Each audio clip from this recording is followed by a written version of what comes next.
with what's going on in today's world, and even when you look back, because it always feels more in the moment. It always feels like too much. It always feels like there's a lot going on.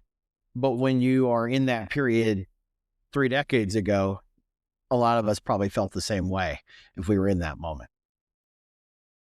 Now it does feel different, but how many times throughout history have we said that? For me, I go back to what I've heard so much over the last 20 years, and that is the only certainty that we have is that there will be change, that there will be uncertainty, that there will be conflict, and that is the certainty. The certainty is our ability to transform, navigate the waters, and continue to iterate and find our way through the new way of working.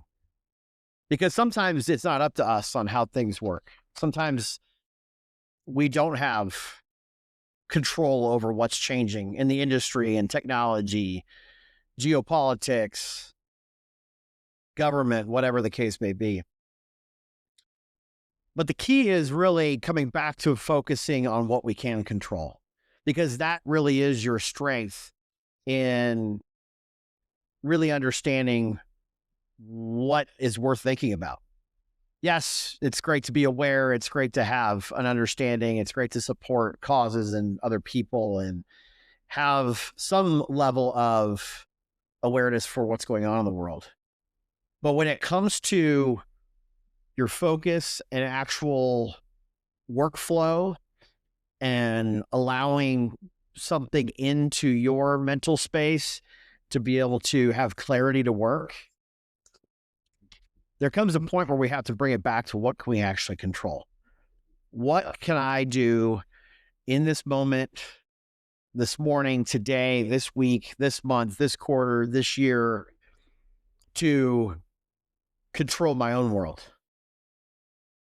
Because really there's little value in having so much anguish, frustration, and concern over all the things we can't control. And that doesn't mean that it's a fault. That's human for it to come back and really make a strong impact on what is out of our control. But finding ways to bring that back on what is worth thinking about, worth working on, and worth giving your energy.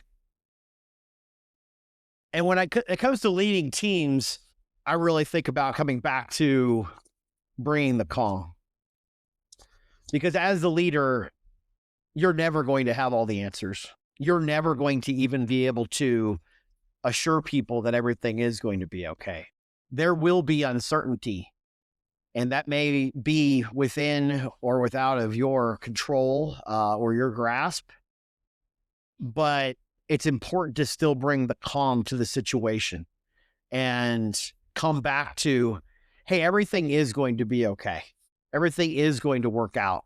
This business is going to be here tomorrow. Or even if people won't be here tomorrow, that will be for the best in the long run, because it is the time to move forward as an individual and as an organization, and dwelling on all the shit that's not going right is not going to provide any kind of relief, any kind of progress, and certainly very little hope into the steps forward and what's necessary. So as you think about AI, global conflict, politics, what's going on in your personal life, the latest news, the pressures of today's world, think about bringing it back to, what can I control? What can I do today to move the ball forward versus all the stuff that's just not great, all the stuff that's not going right? Dwell on something that will take you forward and something that serves you, not something that's going to hold you back. That's all I have for today. This is Flywheel Leadership. I'm Graham Peely. We'll see you next time. Thank you.